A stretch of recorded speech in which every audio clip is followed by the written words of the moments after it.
Hello and welcome back to Power 5610. I just bought a new knife recently and I wanted to go over it with you because this thing deserves a video. It's pretty sweet.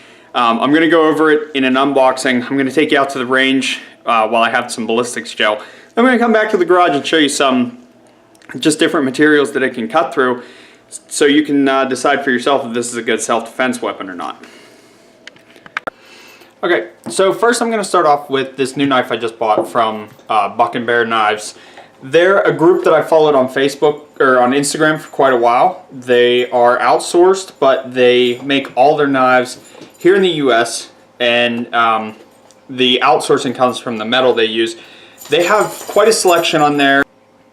Over the winter they're running a special on buy one get one free. They had these on pre-order, so Tyler and I decided to go in, buy two, and basically for the price of one.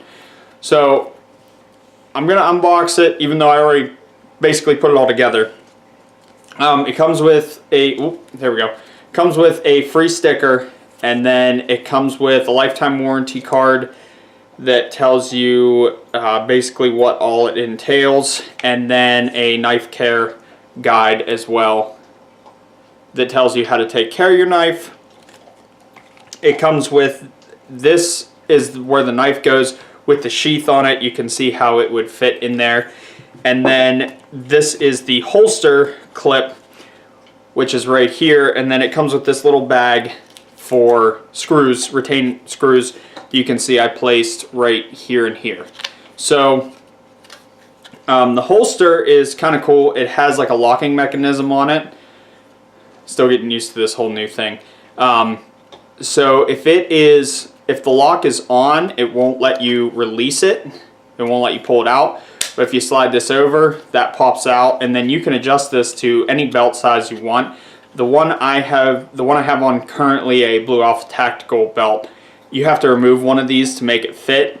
Not sure what I want to put, how I want to mount this just yet, so I haven't taken either one of these out, but these just pop off just like that, and then you can adjust them for whatever belt size you have. The retainment screws, you can see I have two right here, I have it placed like this, but there are screw holes all through this. You can basically mount it however you want. The knife itself is pretty sick, which is what got Tyler and I addicted. It is the Velociraptor Karambit knife, and as you can see, it's kind of shaped like a raptor claw, and you can hold it like this, which it has the grips up here for, or you can flip it around and use it like this, which it also has the grips for. So it kind of accommodates however you want to hold it. You can slice, you can kind of stab with a punch, you can just come down as if you were holding a regular, just down like that. I just love the look of it. And if you look here, where is it? Here. Whoop. Let me see if it'll focus on right there. Yeah, Buck and Bear Knives, 1088. Pretty tough steel. So I haven't tried this out yet on anything, but I plan on taking it out today to the range to show you guys what it can do with ballistics gel. As you can see, it's a pretty cool knife. It feels pretty solid, and it's got this nice form-fitted Kydex holster, and it's more of a show knife, I think. I mean, I know Karambits are used, but this one comes the whole way around. So once I take it out to the range, I'll have a better idea of how it works. But this has just been sitting since it was about January, mid-January I got it, so it's just been sitting. I haven't gotten to play with it very much yet. So this will be coming out with me to the range today. But go check them out. I'll put a link in the description for Buck and Bear Knives, and it comes in a really nice box. And yeah, you can see if one of these would be something you might be interested in. So here I have the different ballistics gels from earlier. That one kind of fell apart, but we're going to see what this knife can do. I mean, it's rather sharp. Yeah, I don't even know if this is going to be a good test because it's literally like cleaving right through that. So I'm just going to see, let's see how it does slashing. So you can, like I said, you can hold it like this, you can hold it like this and come across this way. So let's try that. Well, it actually forced the knife down.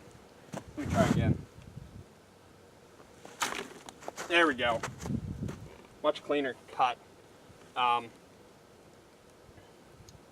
Yeah, that didn't do what I thought it was going to do.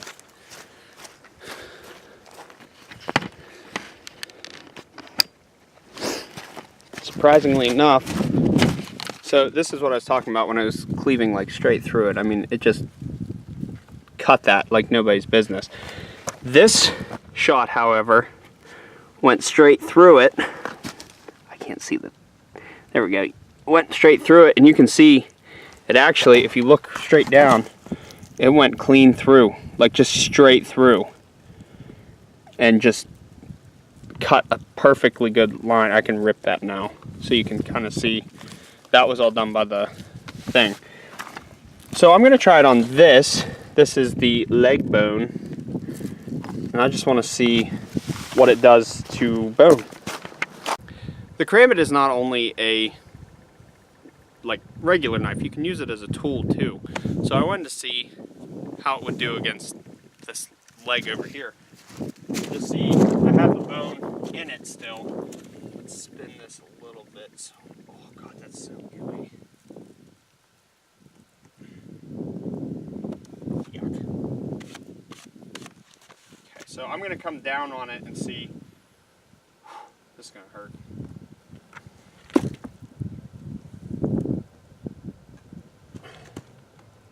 So I'm stuck in the board right now.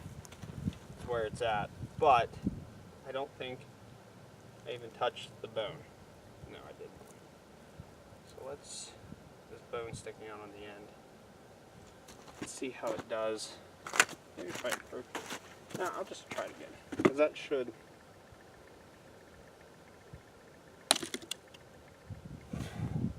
Okay, so that made contact with bone. Did a little bit of damage to it. Yeah, I couldn't get the camera in here if I tried, but yeah, that leg needs a little bit of work. But I mean, the slashing of it, it's going straight through this and sticking right into the board. The sharpness is there, and it's basically decimating everything it touches. It's a great knife. I'm glad I bought it. It looks nasty too. So let's. Oh yeah. I don't even know if you can see me. Yeah, you can see me.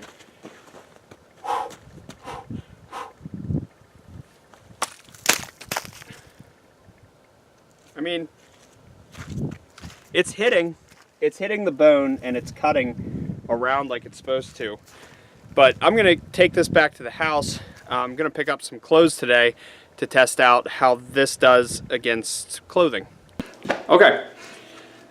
After being at the range the other day, I did realize the best thing to use these with is a pair of gloves.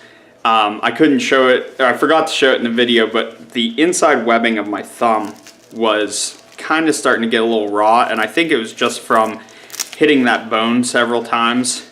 I don't think I showed it much in the video or got it up close, but it stopped right at the bone. Like it went right through the ballistics gel into the bone. So I brought out the clothes that I bought at Goodwill the other day. I have a pair of jeans here, and I've got this nice leather jacket. And I'm going to give you a little rundown as to what they do. These are just cheap gloves that I got out of Home Depot. So I have a little leather protection right there.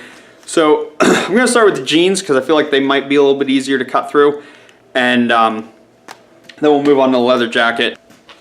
Alright, so I have the Karambit here, I have my pair of jeans. Just look at that thing. Actually, it feels better in a pair of gloves to hold. It's not a typical Karambit. The typical Karambit doesn't have this angle to it. So the blade's usually only about that long. This does make it a little bit harder to maneuver, I would say. Like you can't flip it around your wrist like a normal Karambit you would be able to. But I'm going to see what it does against these pair of jeans. I'm just going to kind of do one downward slice and possibly an upward one. Okay. So there's a tear for you right there. Not huge, but I mean that's going to cut right through it like there's nothing there. And if, oh, whoops, if there's tension on it, you can see you can fit quite a bit more, get a lot more across it. So I'll hold the other one, I'll hold it the other way as an upward swinging motion, just like that.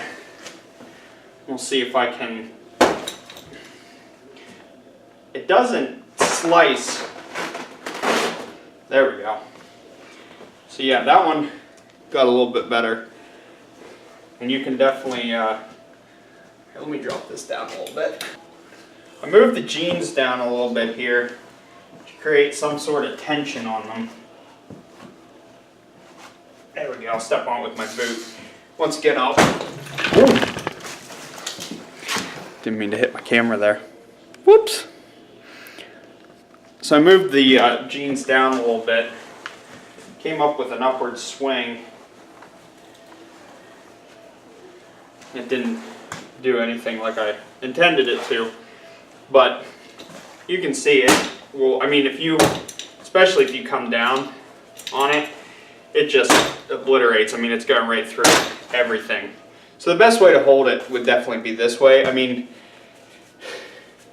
you can hold it like this, and I'm sure if I had a better target, it would work better, but when it grabs with that claw part of it, when it just grabs with that tip, it just shreds. I mean, it literally will just go down through any part of jean.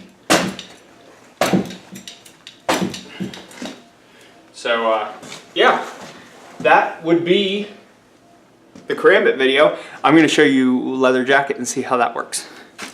Alright, so I have the leather jacket hung up. There are some cuts in it. I made the trauma shear video first on the Raptor, so, but I left the back completely unscathed. I just cut up that sleeve, a little bit on this one, but for the most part I just cut the sleeves because I wanted a good striking surface. See how the Karambit would hold up versus leather. So let's turn you this way.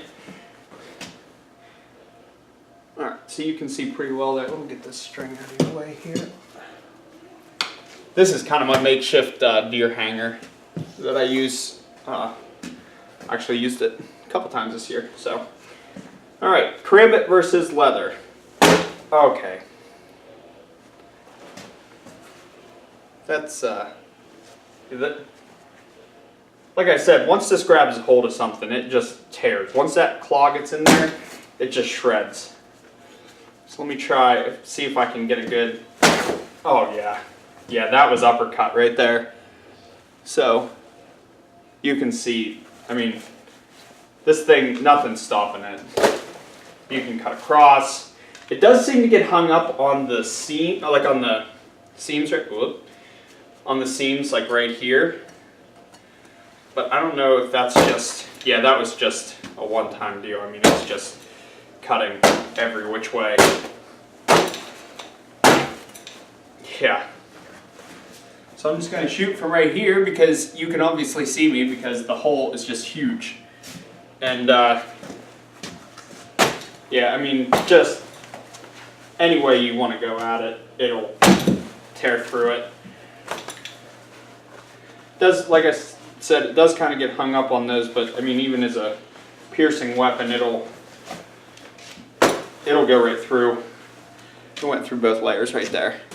I'm having a lot of fun with this. I'm sorry if I'm not talking much, but this is amazing. And I don't feel, with these gloves on, that definitely helped with the webbing on my hand. Because it was just like right here it started to rub. But if you wear a nice, these aren't even a great pair of gloves. I do have another pair of gloves coming that I will review as well. But,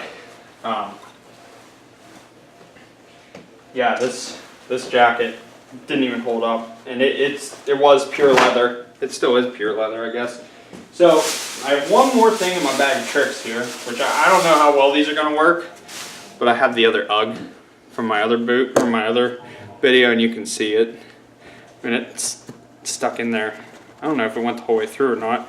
Here's my other one, my slipper. Here's a slipper that I made the other day.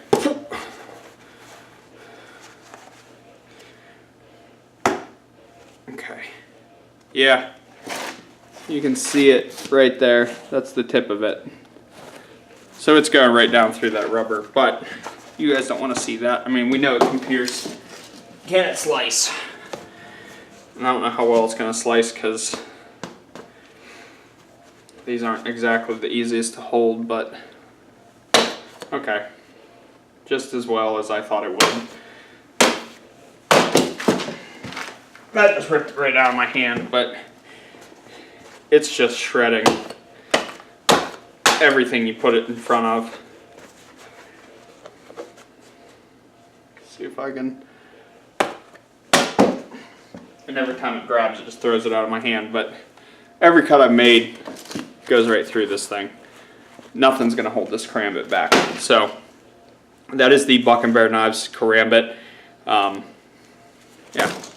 Buck and Bear, and then over here is their symbol, and then you've got it just says on there BNB 1066, and I'm gonna go oil this down like it says to in the instructions, keep it clean. But great knives. They don't sell junk. They sell some pretty good knives, so make sure you check them out, and I'll leave a link in the description for their thing. Make sure you like, comment, and subscribe. I've been Pyro. Have a wonderful day.